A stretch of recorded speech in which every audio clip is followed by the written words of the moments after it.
Recordar que yo besé tus labios, por ti lloré.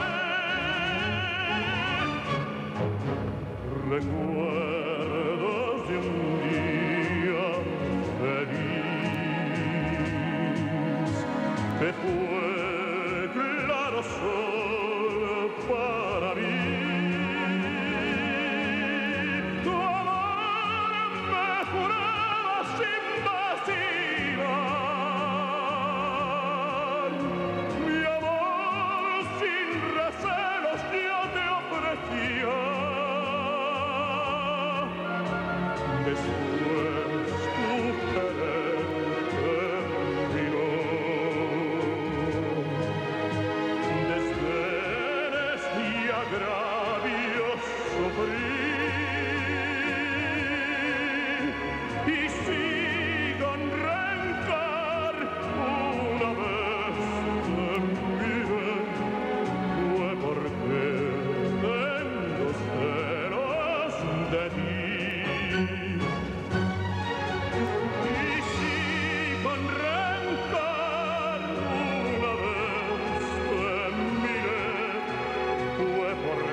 Κυρίες και κύριοι, καλησπέρα σας. Το σημερινό ψηλά τα χέρια έχει κάτι από τα ωραιότερα πράγματα που έζησε η πρωτεύουσα, από τότε που είναι πρωτεύουσα, η Αθήνα αυτού εδώ του τόπου. Και δεν το έχει βέβαια στο δικό μου το πρόσωπο, το έχει στο πρόσωπο της καλεσμένης μου. Και αν η καλεσμένη μου έχει κάτι ιδιαίτερο, αυτό μένει να το αντιληφθείτε εσείς στη διάρκεια της εκπομπής. Ωστόσο, νομίζω ότι κατέχει μια πρωτιά που εγώ τουλάχιστον σε 20 χρόνια δημοσιογραφίας δεν την έχω συναντήσει πουθενά. Αν θέλετε, ούτε καν και σε ξένους τόπους. Να δημιουργηθεί ένας ολόκληρος σύλλογος παιδιών νεαρών, 19 και 20 χρονών, φοιτητών ως επιτοπλίστων από το Πανεπιστήμιο, με στόχο συλλογικό τη φιλία και τα χνάρια του Άγγελου και της Λιτούς Κατακουζινού, δεν νομίζω ότι είναι κάτι που συναντιέται εύκολα. Αν δεν το πιστεύετε, κάντε υπομονή 45 λεπτά, γιατί είναι αληθές και βέβαια το έζησαν όσοι έζησαν και την τελετή που έγινε στη μνήμη από τα ίδια αυτά τα παιδιά του Άγγελου Κατακουζινού αυτόν το Γενάρη, με λαμπρές παρουσίες όπως ο Χατζικυριάκος Γκίκας και ο πρίτανης του Πανεπιστημίου Αθηνών, ο κ. Σταθόπουλος, και πάρα πολλοί άλλοι επώνυμοι Αθηναίοι. Ας υποδεχτούμε λοιπόν μαζί, κυρίες και κύριοι, την κυρία Λιτό Κατακουζινού, η οποία έχει χαρακτηριστεί σε κείμενα που έχω μπροστά μου και ως γυναίκα της Ελλάδας. Κυρία Κατακουζινού, καλώς ήρθατε εδώ στα στούντιο του Mega Channel, μας κάνατε μεγάλη τιμή. Και να πω ότι εκτός από όλα αυτά τα κοινωνικής υφής που είναι παραπάνω από παρήγορα, νέα παιδιά να θέλουν να βρεθούν στα χνάρια τα δικά σας και του συζύγου σας, εγώ το βρίσκω από τις πιο αισιόδοξες νότες σε μαύρους καιρούς για αυτούς που ζούμε σε τούτο εδώ τον τόπο. Απ' την άλλη μεριά να θυμίσω ότι εσείς έχετε γράψει και βιβλία. Και να θυμίσω επίσης ότι ο Ανδρέας Καραντώνης έχει γράψει κάπου «Τι κρίμα που δεν αφιερωθήκατε ολοκληρωτικά στο γράψιμο». Ναι, όλα αυτά που λέτε έτσι είναι και εμένα με εξέπληξε αυτό των παιδιών. Μάλιστα τώρα έμαθα ότι έγινε και στη Θεσσαλονίκη. Δεν ξέρω ακόμα λεπτομέρειες για να σας πω. Και όταν ακούω ότι τα παιδιά δεν είναι έτσι καθόλου, νομίζω ότι τα παιδιά είναι τώρα καλύτερα από ό,τι ήμασταν εμείς. Το πιστεύω.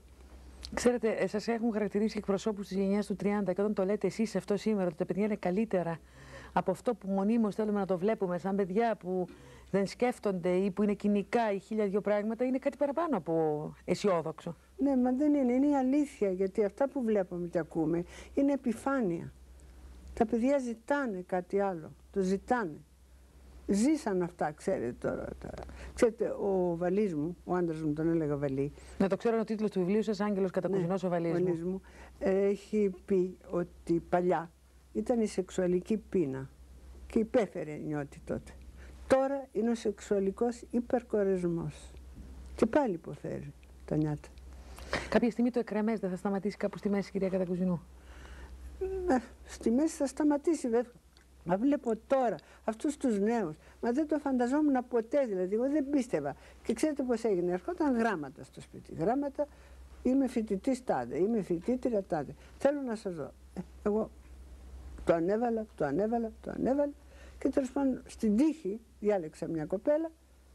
Τη τηλεφωνήσα να έρθει να με δει, είδα μια κοπέλα εξαίσια. Τη λέω: σε παιδί μου, πάρε μερικά από αυτούς τους φακέλους και φέρε τους νέους αυτούς. Και ήρθαν αυτοί οι νέοι, δεν γνωριζόντουσαν και μεταξύ τους. Γίνεται και πόλος έλξης νεαρών που δεν γνωριζόντουσαν μεταξύ τους νέων παιδιών. Δεν γνωριζόντουσαν. Έλεγα εγώ: εσύ Σπύρος, σε λένε Σπύρο. Αυτός είναι ο Νίκος. Εσύ παιδί μου πώς? Μερικοί βρεθήκανε. Μάλιστα έγινε και ένα νόστιμο. Βρεθήκαν ένα ζευγαράκι που ήταν φλερτ και τα είχε χαλάσει και βρεθήκαν εκεί και μετά από αυτό τα ξαναφτιάξανε. Κυρία Κατακουζινού, ξέρετε τι με έχει εντυπωσιάσει? Με τα διαβάσματα που έχω κάνει γύρω από εσάς. Το σπίτι σας, αλλά προπάντων ο έρωτάς σας για τον Άγγελο, η αγάπη σας για τον Άγγελο. Κάπου διάβασα, μάλιστα με αφορμή αυτήν την τελετή, κάπου δήλωσε ο κύριος Γκίκας ότι τέτοια ζευγάρια, τέτοια αισθήματα δεν υπάρχουν πια. Ναι, έκανε και έτσι τα χέρια του. Ναι, δεν υπάρχουν πια. Λοιπόν, η αγάπη σας που μετατράπηκε και σε βιβλίο πια στο τέλος, όταν δεν υπήρχε ο Άγγελος, όταν έφυγε από τη ζωή. Εκείνος ψυχίατρος και θα έλεγε κανείς με τρομακτική αγάπη για την τέχνη, αλλά και αδικημένος με πολλά εισαγωγικά από τα ελληνικά πράγματα. Τα ελληνικά, ναι. Δεν του προσφέρθηκε ποτέ μια θέση στην Ακαδημία, δεν του τιμήθηκε ποτέ με έναν τίτλο από το Πανεπιστήμιο Αθηνών, ενώ ήταν ευπρόσδεκτος σε ένα σωρό ιδρύματα και πανεπιστήμια του εξωτερικού. Αγγλία, Αμερική, Γαλλία, Στοκχόλμη. Εσείς μια ξανθή, όμορφη γυναίκα σε δύσκολα χρόνια, διατηρήσατε αυτό που θεωρείται σπάνιο σήμερα και ανύπαρκτο, το σαλόνι, το αστικό σαλόνι, το ανοιχτό σε όλους, όπου εκεί και ιδέες ανταλλάσσονται και εμπειρίες ανταλλάσσονται και λαμπρά ονόματα, αν θέλετε, απεκδίονται την επίσημη τους ιδιότητα και γίνονται ένα με τούτο εδώ τον τόπο και με αυτούς εδώ τους ανθρώπους. Έχουν περάσει το σαλόνι σας, ο Καμίου, Τι να σας πω. δηλαδή ονόματα, τι να πω. Φόκνερ, Μαλρό. Όλα αυτά που είναι σήμερα τα δικά μας διαβάσματα. Ναι. Τι να θυμηθώ. Ο Γκορ Βιντάλ, ο Άρτουρ Μίλλερ. Δεν ξέρω. Κοιτάξτε, όταν λέτε Μίλλερ, Βιντάλ, Ιονέσκο, Μαλρό, Καμί, Φόκνερ, λέτε το αγλάισμα της ευρωπαϊκής και αμερικάνικης διανόησης. Και δεν περάσανε μόνο, αλλά γίναμε και φίλοι. Φίλοι, στενοί. Να ρωτήσω κάτι, πού γεννηθήκατε, κυρία Κατακουζινού? Εγώ γεννήθηκα στον Πειραιά, είμαι Πειριώτισσα, Πειριωτοπούλα και κανένας δεν το ξέρει. Αλλά στα 10 μου έφυγα στο εξωτερικό με τους γονείς μου, γιατί στα 10 μου μ' άγγιξε ο θάνατος. Έχασα τον μεγάλο μου αδερφό που ήταν 17 χρονών, ωραίος σαν Θεός, με ταλέντα κτλ. Και οι γονείς μου πήγαν να τρελαθούν. Ο πατέρας μου ήταν γιατρός, παιδίατρος και βουλευτής και μετά γερουσιαστής με το Βενιζέλο. Ήταν τότε Αθήνα, Πειραιά. Μάλιστα. Και τότε, για να μην τρελαθεί και η μάνα μου, μας πήρε και φύγαμε στο εξωτερικό. Και εγώ μεγάλωσα στο εξωτερικό. Σχολείο δε ελληνικά πήγα ως 10 χρονών μόνο. Στη Γαλλία? Τι είπατε? Στη Γαλλία? Όχι. Στη Γαλλία ναι, καταρχήν, αλλά μετά και στην Ιταλία και στην Αυστρία και στη Γερμανία, γιατί εγώ ήμουν μουσικός, ήμουν ταγμένη στη μουσική. Το όνειρό μου ήταν η μουσική.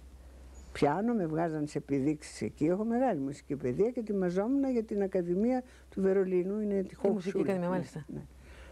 Και έτσι μεγάλωσα εκεί. Αλλά μορφώθηκα ελληνικά διαβάζοντας. Ναι, αυτό ήθελα να ρωτήσω. Από τα γραπτά σας, και μάλιστα από τα γραπτά σας, εγώ δεν είμαι κριτικός, ξέρω απλώς αν μου αρέσουν ή όχι.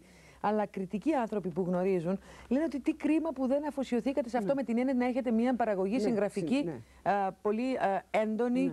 Και ναι, ξέρετε τι έγινε. Θα είχα έντονη, γιατί όταν άρχισα, πρωτοβγήκα με το θεατρικό έργο. Είστε η πρώτη γυναίκα της οποίας θεατρικό έργο ανέβηκε σε αθηναϊκή σκηνή. Και αν ξέρατε με τι συνθήκες ανέβηκε, είναι πολύ περίεργες, αλλά τώρα θα πάρει μάκρος. Δηλαδή με τι συνθήκες, το εθνικό δεν ανέβηκε?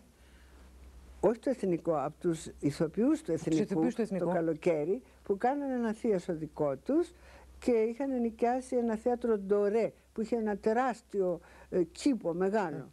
Και ζητούσα, να σας πω πώς παίχτηκε, πρέπει να πάρω... Φωτεινό μονοπάτι. Φωτεινό μονοπάτι. Αυτό το έγραψα, διότι εγώ είχα θυμώσει πριν πάρα πολύ, έχω μαυροβουνιώτικη καταγωγή. Βέβαια, ο προπάπους μου ήταν του βασιλιά Νικήτα ο Αλειψός και είχε έρθει για τον στρατιωτικό οίκο του Όθρος και της Αμαλίας. Μάλιστα. Ο προπάπους. Και μένει εκείνο το μαυροβουνιώτικο το είχα. Και είχα θυμώσει πάρα πολύ. Ο Βαλής μου ήταν ένας Άγιος και σοφός και μου λέει δεν βαριέσαι λιτό μου. Ο Βαλίζας έχει καταγωγή μυτιλινιώτικη. Αλλά δεν έζησε ποτέ, αλλά την αγαπούσε τόσο πολύ που μου μιλούσε για τη Μυτιλίνη, ίσως που δεν είχε ζήσει, δεν ξέρω. Ακριβώς, σαν να την είχε ζήσει. Καμιά φορά. Ναι. Και από 16 χρονών βέβαια πήγε στο Παρίσι, στη Γαλλία, στο Μοπελιέ πρώτα. Συνδέθηκε με τον Κατσίμπαλη, τον περίφημο Κατσίμπαλη, γιατί έχει γράψει ο Βαλής μου ψυχογραφήματα πολλά. Γιατί δεν έγραψε ο Γιώργος Κατσίμπαλης για τον Γκίκα. Αυτά είναι πολύ ωραία, πρέπει να τυπωθούν μια μέρα. Ίσως να πρέπει να τυπωθούν. Ναι, και στη συζήτηση που έγινε προχθές στο Πνευματικό Κέντρο, όχι μονάς, σε αυτά αναφέρθηκε. Τα διάβασε και αναφέρθηκε. Παρότι είπε ότι μίλησε περισσότερο ως γιατρός και λιγότερο μίλησε ως γιατρός και πήρε τα ψυχογραφήματα. Και ήταν έξοχα η ομιλία του. Λοιπόν, Μα Κατσίμπαλης, Εμπειρίκος... Ο Ανδρέας Εμπειρίκος. Ο Ανδρέας Εμπειρίκος έπρεπε να δείτε, διάβασα τώρα τη δημοσιεύθηκε ο Μέγας Ανατολικός. Όταν μας διάβαζε το Μέγα Ανατολικό, σπίτι του ήταν κάπου Πατησίων, δεν είχε παντρευτεί ακόμα. Και είμαστε ο Σεφέρης και η Μαρώ, ο Γκίκας και η πρώτη του γυναίκα και ο Βαλής και εγώ. Λοιπόν, ξέρετε η γλώσσα του πώς είναι. Ναι. Πολλές φορές η τότε γυναίκα του Γκίκα ήταν μερικά αυτά που δεν τα καταλάβανε και το ρωτούσε τι θα πει αυτό. Και αυτός μεγαλοπρεπέστατα εξηγούσε τι θα πει αυτό. Ήταν για κάποιο σωματικό όργανο, ξέρω εγώ, με την πιο χυδαία γλώσσα, αλλά με τέτοιο αριστοκρατικό ύφος. Τι γέλια κάναμε τότε. Επαληθεύοντας ότι δεν υπάρχουν χυδαίες λέξεις, υπάρχει απλώς χυδαία εκφορά των λέξεων. Αυτό είναι. Ήταν ένα πράγμα που άλλοτε όταν το ακούω εγώ λέω μα τι αηδία είναι αυτό. Με τι είχατε θυμώσει όταν ανέβηκε το θεατρικό σας, γράψατε το θεατρικό σας έργο? Είχα θυμώσει γιατί και μάλιστα είναι ένα περίεργο πράγμα. Βάζω να δικαιώνεται στο τέλος ο ήρωάς μου από νέους φοιτητές. Δεν είναι περίεργο? Πού να ξέρω εγώ μετά 4 χρόνια θα βγαίνουν τώρα οι φοιτητές. Μοιραίο είναι. Για ποιο καλοκαίρι μιλάμε? Το καλοκαίρι του... Τότε. Ναι. Άμα με ρωτήσετε ημερομηνίες θα σας πω τέτοιες λανθασμένες ημερομηνίες. Όχι, θέλω να πω, ήταν στη δεκαετία του 50 ή στη δεκαετία του 60? Σταθείτε, αυτό θα το ξέρει η Αλέκα Κατσέλη που έκανε και την ηρωίδα. Μάλιστα, πάντως μιλάμε για πάρα πολλά χρόνια πριν. Πολλά χρόνια. Και ο Σάνα το είχατε διαισθανθεί ότι από τα νέα παιδιά θα έρθει περίεργο, όχι όταν το είδα αυτό έπαθα, γιατί βγάζω στη σκηνή να βγαίνουν οι νέοι φοιτητές. Να σας πω γιατί το έγραψα. Ήταν ένας μεγάλος νευρολόγος, όπως μου έλεγε ο Βαλής μου, που είχε γράψει γράμματα έξω, αλλά είχε την ατυχία, την τύχη βέβαια, να παντρευτεί μια φτωχιά Γαλλίδα γυναίκα. Και δεν πήγε να ανοίξει γραφείο στο Κολονάκι και δεν ξέρω πού, και σε κάποιο δεν είδε άρρωστο, δεν σταύρωσε άρρωστο όπως λέμε εκείνα.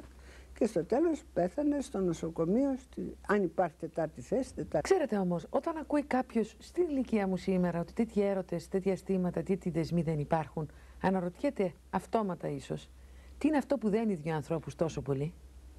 Τους κάνει να ζήσουν μια ζωή μαζί και το ωραιότερο από όλα, πέρα από το να ζουν μαζί και να αγαπιούνται, να γίνονται και επίκεντρο ενός περίγυρου που θα το πω χωρίς καμία φιδό. Αυτός ο περίγυρος ήταν η αφρόκρεμα αυτού του τόπου. Και το λέω αφρόκρεμα εννοώ η αφρόκρεμα της διανόησης, δεν μιλώ για... Ναι. Τι είναι αυτό, ρωτάτε? Να σας πω, ξέρετε, οι δουιστές λένε ότι όταν υπάρχει η ένωση, η τέλεια ένωση του κορμιού, της ψυχής και του πνεύματος, εκεί μέσα υπάρχει ο Θεός, λένε. Ναι. Λοιπόν, αυτά υπήρξαν και τα τρία μαζί. Ναι. Έτσι όπως το λέτε δεν νομίζω ότι σηκώνει κανενός είδους ανάλυση, σχόλιο για να καταλάβει κανένας. Αυτό. Θα πρέπει να ήταν πολύ δύσκολη η ζωή χωρίς τον Άγγελο. Μα εγώ, αν δείτε στο βιβλίο μου, στο τέλος, το οποίο αυτό το βιβλίο βγήκε έτσι. Ούτε μια στιγμή δεν διόρθωσα τίποτα, ούτε σκέφτηκα τίποτα. Ούτε θέλησατε να κάνετε καλλιλογία ή... Όχι, τίποτα. Ούτε σκέφτηκα αν είναι το στυλ, όχι. Βγήκε έτσι. Πώς βγαίνει, ξέρω εγώ, από την πηγή το νερό. Μάλιστα. Και τελειώνω, αν το δείτε, λέω, και αυτό βγήκε αυθόρμητα, κάποτε όταν ζούσαμε, κάποτε όταν ζούσα. Έτσι τελειώνει. Μάλιστα. Αυθόρμητα. Μάλιστα. Έχετε γράψει όμως και ένα άλλο βιβλίο, το οποίο είχε πολύ καλές κριτικές, αλλά κυρίως γνώρισε μέσα από τα δικά σας τα μάτια τον Καμί στην Ελλάδα. Ναι, αυτό έχει κάνει 4 εκδόσεις και θα κάνει και 5 και 6, αλλά ο εκδότης που το έβγαλε δεν ξέρω, δεν βγάζει πια. Ναι, έγινε μεγάλος φίλος μας, μα τον έφερε ο Βαλής, γιατί ο Βαλής ίδρυσε την Γαλλική Πνευματική Ένωση και είχε δίπλα του, καταλαβαίνετε τώρα, Ελίτη, Σεφέρη, όλοι αυτοί ήταν γαλλική σχολή. Επειδή όλα τα πνεύματα, ξέρετε, μετά πηγαίνανε προς τους Αγγλοσάξονες, προς, και το ίδρυσε αυτό και κάναμε διάφορες εκδηλώσεις, ξέρετε, χωρίς λεπτά, χωρίς τίποτα, ο καθένας έτσι. Εκεί έπαιξα κι εγώ ένα ρόλο, δηλαδή στην οργάνωση από πίσω. Μάλιστα. Και κάναμε, ας πούμε, γνωρίσαμε τον Γκυγιώμα Απολινέρ. Και εγώ είχα εκεί, μου ζήτησαν να πω ποίημα του Γκυγιώμα Απολινέρ δίπλα στο Γιώργο Παπά και στη Χαλκούση. Εγώ δεν ήθελα, γιατί δεν είχα τέτοιες αυτές, αλλά επέμεινε ο Γάλλος ο πρέσβης, γιατί μίλησε ο Γκίκας, ο Γάλλος ο πρέσβης ήταν μέγας γνώστης, και ο Βαλής βέβαια πάντα, ο οποίος τελείωσε φύσκα το τι γέμισε εκεί ο κόσμος ήρθε να ακούσει. Λέει όσο για την κυρία Κατοκουσνού, ευχαρίστησε τους άλλους που ήταν εκεί, τη συγχαίρω για το θάρρος της να εμφανιστεί δίπλα σε έναν Γιώργο Παπά, αλλά ξέρετε τι ήταν αυτά. Ήταν 3 ποίηματα του Γκυγιώμα Απολινέρ, που τα υπογράφει Λουίς Λαλάντ, ότι το έκανε γυναίκα. Ενώ τα είχε γράψει ο ίδιος. Μάλιστα. Και είχε πάει μάλιστα τότε στη συντροφιά και λέει: ανακάλυψα μία πίτια, διάβασε το ποίημα και πολύ ωραία, θα σας τη φέρω. Φέρτε μας τίποτα. Πάει στο δεύτερο, στο τρίτο. Λέει: πού λέει, την απήγα για ένας σαν Συριάν, ξέρετε. Ένας, ναι. Και ήταν, αυτά με βάλα να πω. Και επειδή ήταν γυναικεία. Μάλιστα, κατάλαβα. Φαίνεται ότι στάθηκα γιατί γράψανε καλά. Αναρωτιέμαι, όλα αυτά που είναι μια πηγή μνήμης και πηγή πλούτου, πώς έφεραν. Και αναρωτιέμαι, είναι μόνο μέσα από τα βιβλία σας ή και μέσα από αυτήν την αχλή, αυτόν τον απόϊχο που συνοδεύει τη ζωή σας ως τα σήμερα, που έφεραν τα νέα παιδιά κοντά σας. Ναι. Κοιτάξτε, και ως τα σήμερα εγώ είχα 2 δεκανίκια, έλεγα. Καλά, πρώτα ήταν ο Τσαρούχης που ήταν ο φίλος μου μεγάλος, ο οποίος με στήριξε αφάνταστα. Ερχόταν μέσα με τον Αλέξη εκεί και ήταν, τι να σας πω δηλαδή, πως με αγάπησε αυτός ο άνθρωπος, δεν μπορώ να σας πω. Πριν μου πείτε εσείς, θα μου δώσετε πολύ λίγο χρόνο να σας διαβάσω κάτι που χάρη στην συνάδελφο τη Μαρία την Καραβία θα μπορούσε κανείς να βρει.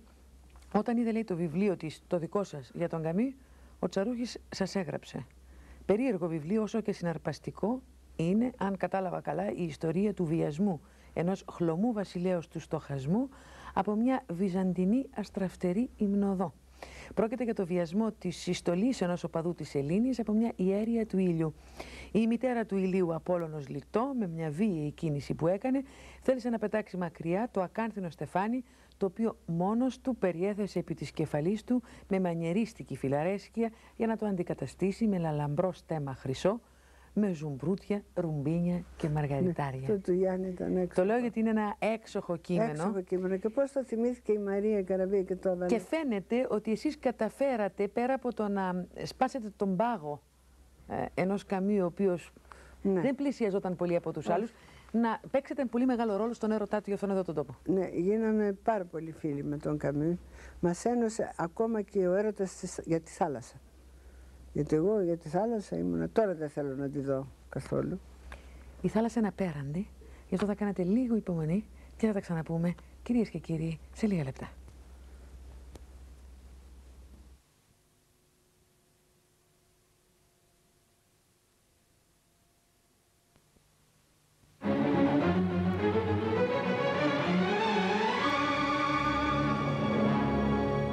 Κυρίες και κύριοι, ψηλά τα χέρια, δεύτερο μέρος, και η σημερινή μου καλεσμένη είναι η κυρία Λιτό Κατακουζινού.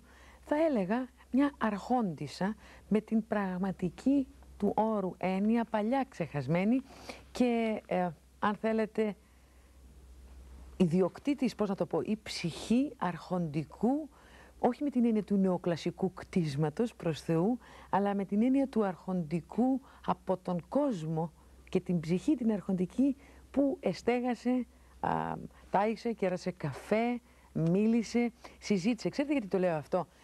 Κόψαμε σε αυτό το διάλειμμα μιλώντας για θάλασσα και έχετε μια ολόκληρη συλλογή διηγημάτων αφιερωμένη στη θάλασσα και μάλιστα με τίτλο ένα στίχο του έρωτα και της θάλασσας. Ναι. Λοιπόν, όμως για το σπίτι σας έχουν μιλήσει πολύ μεγαλύτερα στόματα, όπως ο Άρθουρ Μίλλερ που λέει κάπου ότι το σπίτι αυτό είναι ωραιότατο, έχει όμως ένα ελάττωμα.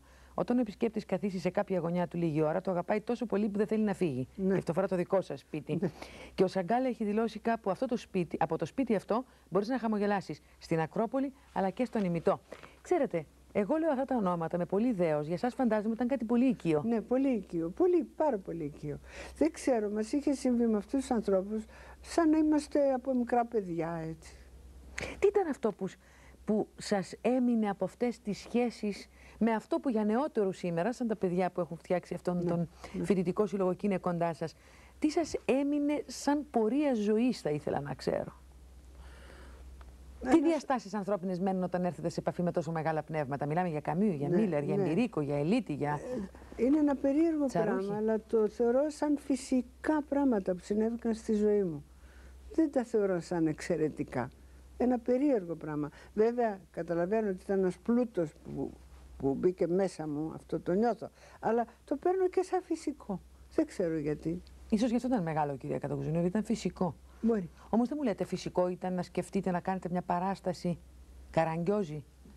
Ναι, ξέρετε, εγώ είχα κάτι περίεργες και τις φοβόταν λίγο ο Βαλής. Με το σπαθάρι και να έρθουν και διπλωμάτες. Ναι, όλοι και κάτσαν όλοι χάμω τους είχαμε.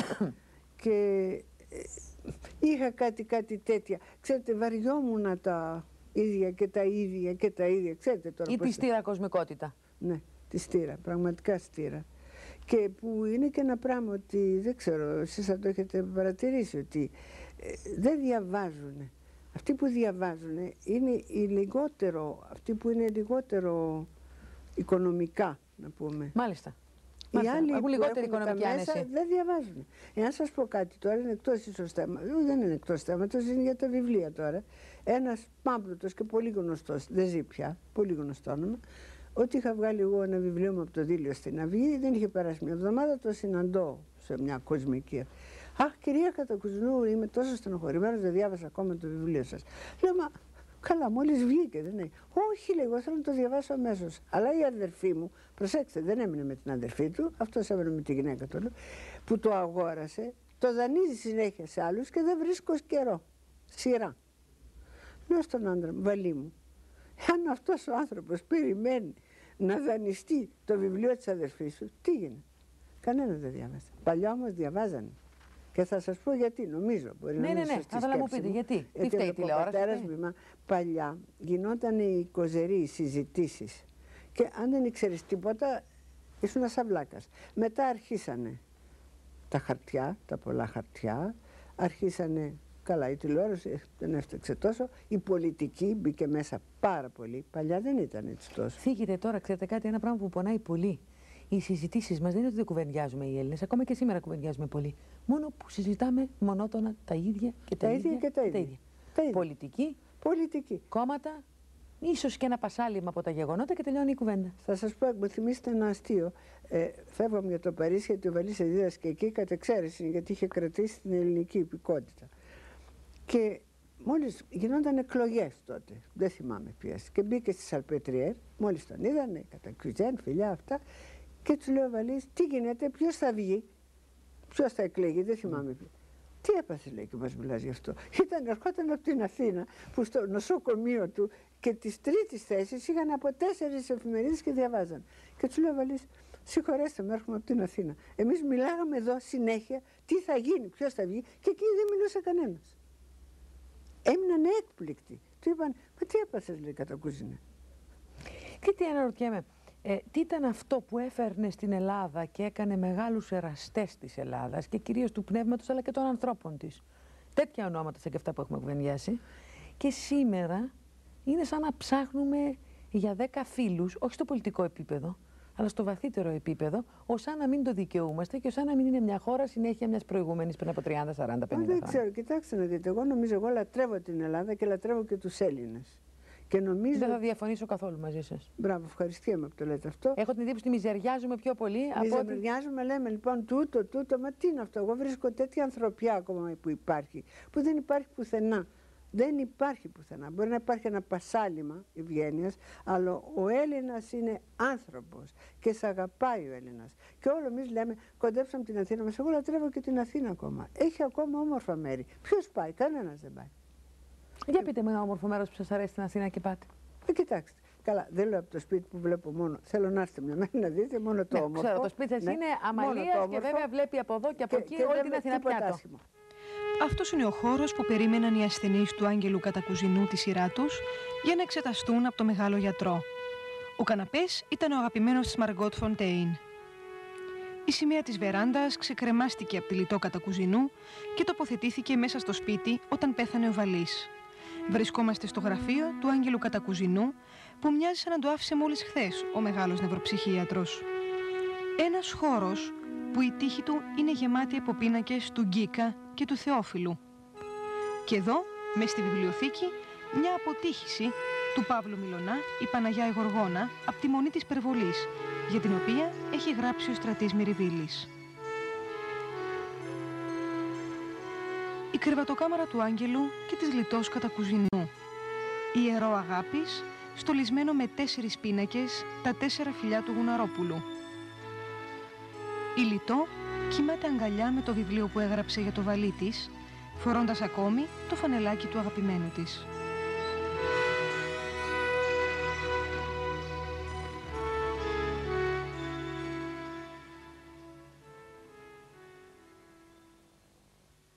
Να σας πω, να πας να περπατήσεις στο Φιλόποπο, στον Άριο Πάγο, στην Ακρόπολη, είναι ακόμα πάρα πολύ ωραία. Υπάρχουν στενά της Πλάκας, πολύ ωραία. Το Ζάπιο ακόμα, είναι ωραίο. Περπατιέται. Περπατιέται, βεβαίως περπατιέται. Εγώ τώρα που δεν βγαίνω πολλές φορές, δεν βλέπω κανέναν Αθηναίο να περπατάει εκεί, ποτέ. Ούτε παλιά ούτε τώρα. Λοιπόν, γιατί, τι έχει η Αθήνα. Δεν είναι τόσο φρικτή η Αθήνα. Σας βεβαιώ. Πώς να σας το πω, μιλάνε τώρα για τον νέφος. Μα θα σας πω κάτι. Το νέφος πάντα υπήρχε. Εγώ θυμάμαι στην Αγγλία που λέγανε οι ομίχλοι της Αγγλίας και κάναν ποίηματα. Όπως έγραψε αυτός. Τι ήταν, νέφος ήταν. Που δεν έβλεπες τίποτα μπροστά σου. Και λέγανε τι ωραία το γράφανε πλήματα όπως έγραψε ο Γκυγιόμ Απολινέρ ένα βράδυ, ομίχλοι της. Που το λέω, νέφος ήταν. Στο Παρίσι, το Μακαντάμ που λέγαν όλοι, ξέρω εγώ, η μυρωδία, νέφος ήταν. Τώρα μιλάμε όλοι για νέφος. Δεν το ξέραν. Και στην Αθήνα είχαμε νέφος. Σας βεβαιώ, έβλεπα εγώ από το σπίτι μου τον ημιτό σκεπασμένο όλο. Όπως βλέπω και τώρα, αλλά μόνο που δεν το είχαμε ανακαλύψει τον νέφος. Και πάντων είχε γίνει μια πολιτική ορολογία και μια καθημερινή έτσι καραμέλα από το πρωί στο βράδυ. Και η Αθήνα δεν την αντέχω. Σας βεβαιώ, εγώ μένω στην Αθήνα. Τη λατρεύω την Αθήνα. Βέβαια, λατρεύω και τη φύση. Είδα κάπου από αυτά που. Εντάξει, δεν υπάρχει πράσινο στην Αθήνα και υπάρχει και πολλή κίνηση από τα αυτοκίνητα. Αυτές είναι πραγματικά δύο κατάρρες της Αθήνας. Σε όλες τις πόλεις τις μεγάλες υπάρχουν οι κινήσεις των αυτοκινήτων. Και το Μιλάνο είναι έτσι, και η Νέα Υόρκη είναι έτσι. Στη Νέα Υόρκη πια πνίγεσαι. Γιατί εμείς τόσο πολύ κατηγορούμε τον τόπο μας, πώς να σας το πω. Εγώ εξανίσταμαι, δεν μπορώ. Νομίζω ότι οι σημερινοί άνθρωποι διαβάζουν, οι σημερινοί Αθηναίοι διαβάζουν περισσότερο από ό,τι διάβαζαν κάποτε, τουλάχιστον στο επίπεδο των νέων παιδιών με τα οποία συναναστρέφεστε. Τα νέα παιδιά διαβάζουν περισσότερο και μάλλον είναι και αυτό. Ότι δεν ξέρω μήπως το είπα πριν για τη σεξουαλική πείνα, αυτό το είπα. Ναι, το είπατε. Ναι. Λοιπόν, τώρα τα παιδιά έχουν ανάγκη και διαβάζουν. Ειλικρινά σας το λέω, κοιτάζουν από το χαρτζηλίκι τους να πάρουν, ενώ οι άλλοι δεν διαβάζουν. Ενώ παλιά, θυμάμαι, μου έλεγε η μητέρα μου που διάβαζε με τον πατέρα μου πολύ και μάλιστα εγώ ξέρετε ποιο βιβλίο πρώτο διάβασα. Ποιο? Την Ανά του Ζολά, τόσο. Και το πήρα από το γραφείο του πατέρα μου. Με καυγαδιά, με κατσαδιάσανε πάρα πολύ. Λέω γιατί. Λέει είναι άσχημα. Λέει ότι έχει άσχημα βιβλίο ο μπαμπάς μου στη βιβλιοθήκη. Και διάβασα την Ανά Ζολά. Λοιπόν, διαβάζανε γιατί γινόταν οι συζητήσεις, οι κοζεροί. Και εκεί άμα δεν ήξερες τίποτα, τι να πεις. Να ρωτήσω από όλα αυτά τα λαμπρά και για μας νεότερους μυθικά ονόματα που έχουν περάσει από το σπίτι σας, ποιος είναι ή ποια αυτή η φυσιογνωμία που αισθανθήκατε πιο κοντινή και πιο ελληνική, ακόμα και αν δεν ήταν Έλληνας? Καλά, φυσικά ο Καμί, γιατί ήταν και το όνειρό του να φανταστείτε ότι 19 χρονών ήταν άρρωστος και φτωχός, ονειρευόταν στην Ελλάδα. Και να δείτε πώς την ονειρευόταν. Όταν κάπως λιγάκι άρχισαν να κυκλοφορούν τα βιβλία του και να πρότεινε, γράφει στα καρνέ του, αυτό το διάβασα, δεν μου το είχε πει, ότι χτες πρότεινα στη Φρανσίν να έρθει μαζί μου στην Ελλάδα. Αλλά τώρα που το σκέπτομαι, πρέπει πρώτα να την παντρευτώ για να κάνω αυτό το ιερό ταξίδι. Το βλέπετε αυτό? Και δεν το έκανε ποτέ, ήταν το 1939, ξέσπασε ο πόλεμος. Πώς την έβλεπε την Ελλάδα? Ιερό. Τόπο προσκυνήματος. Ναι. Τόπο προσκυνήματος. Αυτό είναι, αν το σκεφτείτε, είναι... Λοιπόν, αυτή, ποιος άλλος βέβαια μου έκανε πολύ εντύπωση, εμένα μου έκανε εντύπωση και ο Άρτουρ Μίλλερ πολύ. Γιατί η δεύτερη γυναίκα του που ήρθε ήταν πάρα πολύ ωραία γυναίκα, καμία σχέση με το στυλ της Μέρλιν, και μάλιστα εγώ ήθελα να τον ρωτήσω κάπως, αλλά περίμενα, ήρθε από τις 4 το απόγευμα και φύγαν στις 12 το βράδυ. Εκεί πια στις 11, ξέρετε, εκεί είχαμε πιει και λιγάκι κρασάκι, κάτι. Του λέω, γιατί εγώ τον έβλεπα, δεν τον ήξερα πριν και τον έβλεπα πολύ άσχημο στις φωτογραφίες. Μα ήταν και άσχημος. Από κοντά σας βεβαίως δεν ήταν. Ήταν τόσο η προσωπικότητά του, τόσο το μάτι του έξυπνο, που έδινε την αίσθηση ότι δεν είναι τόσο άσχημος όσο φαινόταν. Ναι, καθόλου. Δεν πήγαινε η ιδέα σου στην αρχική μια καθόλου. Λοιπόν, του λέω σε κάποια στιγμή, δεν ξέρω πώς, λέω, είναι κάτι που θα σας ρωτήσω, αν σας ενοχλεί προσωπικό, πέστε μου. Πώς έγινε αυτή η ένωση με τη Μέρλιν? Και ξέρετε τι μου είπε? Με πολύ αγάπη μου το είπε. Ξέρετε, λέει, η Μέρλιν είχε παραμείνει η επαρχιοτοπούλα. Όλο αυτό που την κάνανε, αυτό το μύθικα, δεν ήταν αυτή. Ήταν μέσα της δυστυχισμένη. Και αυτό και την οδήγησε και στην διάσταση. Και εγώ την πήρα κοντά μου, μην τυχόν και. 4 χρόνια νομίζω ήταν, δεν βάσκησε παραπάνω. Ο Σαγκάλ, τι τύπος ήταν? Αχ, ο Σαγκάλ. Να, αυτόν καλά που μου τον είπατε. Ο Σαγκάλ ήταν σαν μικρό παιδί. Δηλαδή, τόσο γέλια που κάναμε μαζί, τόσο... Και έχει δραματικές ιστορίες ο Σαγκάλ που τις ξέρω, και βέβαια γιατί με τη γυναίκα του, με το παιδί που έκανε και μια γυναίκα που τον ακολούθησε, τέλος πάντων αυτά δεν είναι να τα πούμε τώρα. Ήταν σαν μικρό παιδί. Αυτός ήρθε εδώ γιατί έβγαζε ο άλλος μεγάλος φίλος μας, ο Λευθεριάδης, ο Τεριάντ, την Δάφνης και Χλόη θα έβγαζε. Και ήρθε εδώ για να πάμε μαζί στη Μυτιλήνη, γιατί εκεί γεννήθηκε ο μύθος, να κάνει τα σκίτσα. Αλλά ο Βαλής δεν μπορούσε να φύγει τότε, είχε πολλούς αρρώστιους και του λέω, εγώ χωρίς το Βαλή δεν πάω. Λέει και εγώ δεν πάω, και τον στείλαμε στον Πόρο, του άρεσε ο Πόρος, για να πηγαίνουμε πιο κοντά. Λοιπόν, ο Σαγκάλ ήταν σαν μικρό παιδί. Τον ξαναγήσατε εσείς στον Πόρο? Βέβαια, τον πήγαμε εκεί, του βρήκαμε σπίτι και πηγαίναμε όλη την ώρα, αλλά μετά ζήτησαν όλοι εδώ οι ζωγράφοι. Να, εδώ θα δείτε τώρα την ελληνική αυτή, ας τους αγαπάμε, ας λέμε μεταξύ μας. Όχι, μα όταν αγαπάς λες και τα στραβά. Ναι, ναι. Λοιπόν, αρχίσανε λιτό, όλοι οι ζωγράφοι που ήταν μεταξύ τους μονίμως τσακωμένοι, ξέρετε, ένα γκρουπ από εδώ και από εκεί, θα κρατήσει για εσάς μόνο το Σαγκάλ και δεν θα τον δούμε εμείς, και να τον δούμε, να μας το φέρεις.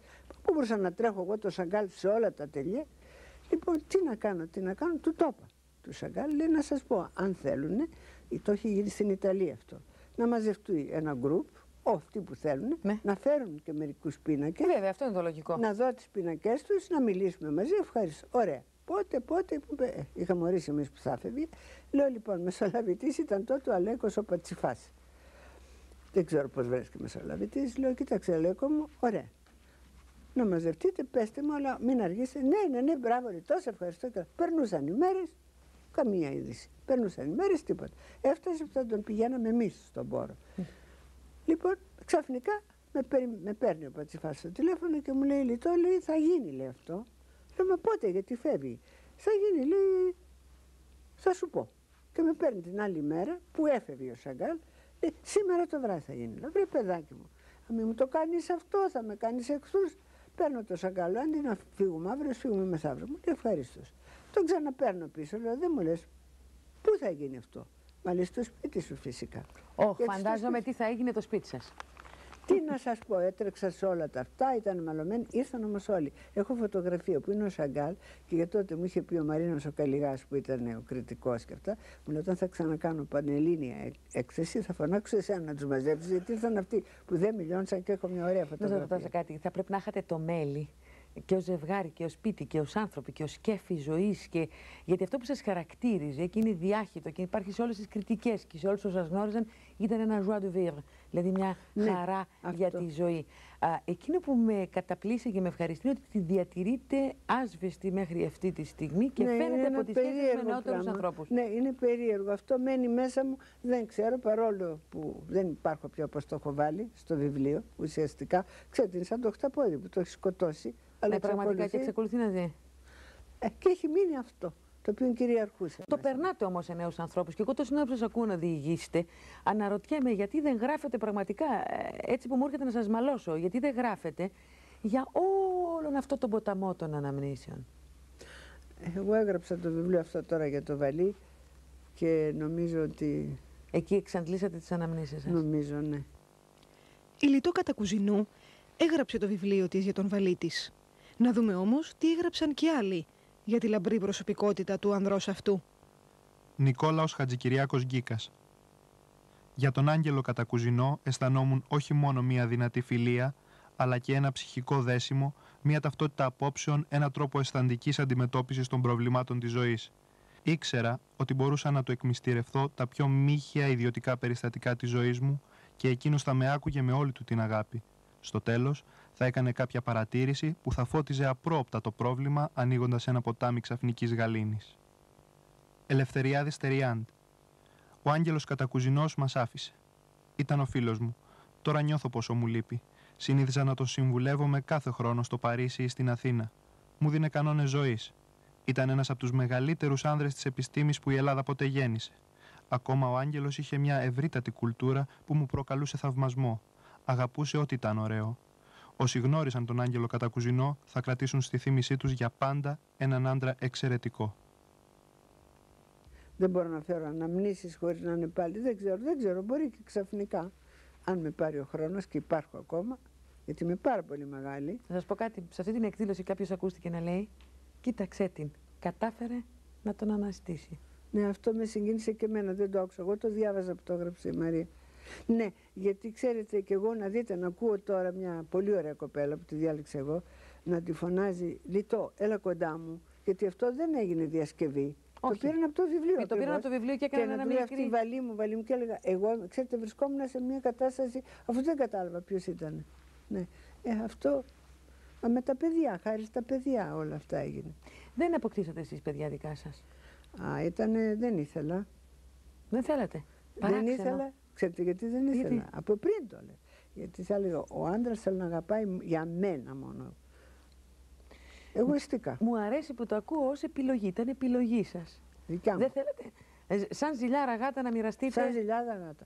Και όταν το είπα του Βαλί, μου λέει: εμένα δεν με νοιάζει, εγώ εσένα θέλω. Αλλά γιατί μέσα στα παιδιά που ήρθαν, ήρθε μια μέρα και μια μικρή 14 ετών, το φαντάζεσαι αυτό. 14 ετών. Ναι. Και τι με ρώτησε, αυτή δεν μιλούσε. Λέω: θέλεις παιδί μου να πεις τίποτα. Λέει: είχατε πει ότι δεν θέλετε παιδιά, φανταστείτε τώρα. Εγώ τι να πω στη μικρή. Λέω: ναι, αλλά λέω, δεν πρεσβεύω λέω, τίποτα, τι έκανα εγώ. Δεν λέω ότι ήταν σωστό. Λέει: αυτό βοήθησε. Λέω: δεν ξέρω, δεν ήθελα, ξέρετε να λέω ότι αυτό.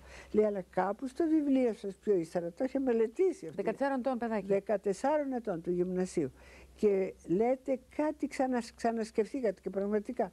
Λέω: έχεις δίκιο. Γιατί με τα 4 χρόνια σκέφτηκα, μήπως θέλει ο Βαλής. Οπότε εγώ, Βεβαίως. όταν του το είπα, μου λέει: είμαστε τόσο καλά τώρα οι δύο. Εσύ δεν το λατρεύεις εκείνο το παιδί, μου λέει. Γιατί εγώ ό,τι αγαπούσα το λάτρευα. Είχα πάθος. Οπότε, τι δεν κάναμε παιδιά. Δεν το μετάνιωσα ποτέ. Με ρώτησε ένας από τα παιδιά που ήρθαν: δεν το μετανιώσετε τώρα που έμεινα μόνη. Λέω: όχι, γιατί αυτό που μου έδωσε ο Βαλής, άλλο πράγμα θα μου δίνω ένα παιδί, ξέρω βέβαια, άλλο. βέβαια. Αλλά Ίσως και να μην το είχα. Δεν θα το είχα. Ναι. Και έκανα πολύ εύκολα παιδιά, ξέρετε. Κυρία Κατακουζινού, βλέπετε. Άσε τα τώρα εδώ. Κυρία Πέσαμε. Κατακουζινού, βλέπετε ειλικρινά έτσι την δυνατότητα, υπάρχει ακόμα αυτό το προζήμητο πνευματικό. Τώρα γιατί σας ρωτάω, να κάνω μια παρένθεση στην ερώτησή μου. Γιατί κάπου με πικραίνει και με κουράζει να ακούω ότι καθώς χάνονται μεγάλα πνεύματα, δεν αντικαθίστανται και δεν υπάρχει μια συνέχεια και ο τόπος φτωχαίνει. Δεν λέω πως δεν φτωχαίνει ένας τόπος όταν χάνει τα μεγάλα του πνεύματα, αλλά τα μεγάλα πνεύματα και μετά θάνατον ανήκουν στον τόπο. Και επομένως πρέπει να υπάρχει χώρος και για νεότερους και για νεότερα μεγάλα πνεύματα.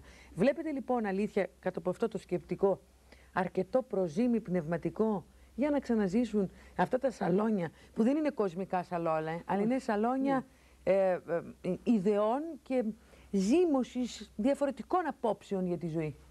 Βεβαίως το βλέπω πολύ καθαρά. Αλλά μόνο να του δώσει κανείς την ευκαιρία. Κοιτάξτε, ξέρετε τι έχει γίνει μόνο ένα πράγμα. Ότι τώρα ο καθένας κάθεται. Έχω πολλούς φίλους τώρα, συγγραφείς τωρινούς, οι οποίοι είναι μόνοι τους εκεί, δεν επικοινωνούν. Το βράδυ που ήρθαν σπίτι τα παιδιά, έμεινε ο Γκίκας με τον πρίτανη του Πανεπιστημίου στις 2 το πρωί και τα παιδιά ήταν έτσι και τους κοιτάζαν. Ζητάνε και μια επικοινωνία. Δεν τους φτάνει να πάνε να ακούσουν μια διάλεξη. Να διαβάσουν, να μιλήσουν μαζί τα προβλήματά τους. Μα βεβαίως, όσο υπάρχει ο κόσμος, δεν μπορεί να χαθεί ποτέ αυτό. Ξέρετε, γιατί χαίρομαι, γιατί μεταθέτετε την ευθύνη στους μεγαλύτερους που δεν δίνουν την ευκαιρία και ίσως περιορίζονται σε μια μορφή επικοινωνίας άψυχη και μονόδρομη, όπως είναι η διάλεξη. Ναι, δεν αρκεί μια διάλεξη. Πρέπει να μιλήσει. Το είδα αυτό στα παιδιά με λαχτάρα, ως τις 2 το πρωί. Και ρωτούσαν και οι άλλοι, και τους είπε τότε ο Γκίκας, παιδιά μου δώσατε την ελπίδα. Έτσι τους είπε. Ξέρετε, νέα παιδιά και ωραία παιδιά και μοντέρνα, μην να φανταστείτε ότι είναι τίποτα αδικημένα από τη φύση. Καθόλου. Άμα τις δείτε, πολύ ωραίες και κομψές και... Ναι, αγόρια και κορίτσια φαντάζομαι που απλώς... Πολύ ωραία παιδιά. Τα χνάρια αυτά, γιατί αυτός ο σύλλογος, αυτός ο όμιλος, παρότι εμφανίζεται ως φοιτητικός σύλλογος φίλων Άγγελου και Λιτός Κατακουζινού... Ο όμιλος τα χνάρια του Άγγελου και της Λιτός είναι. Το έβαλαν λάθος στην πρόσκληση. Έχετε αίσθηση του τι είναι αυτά τα χνάρια?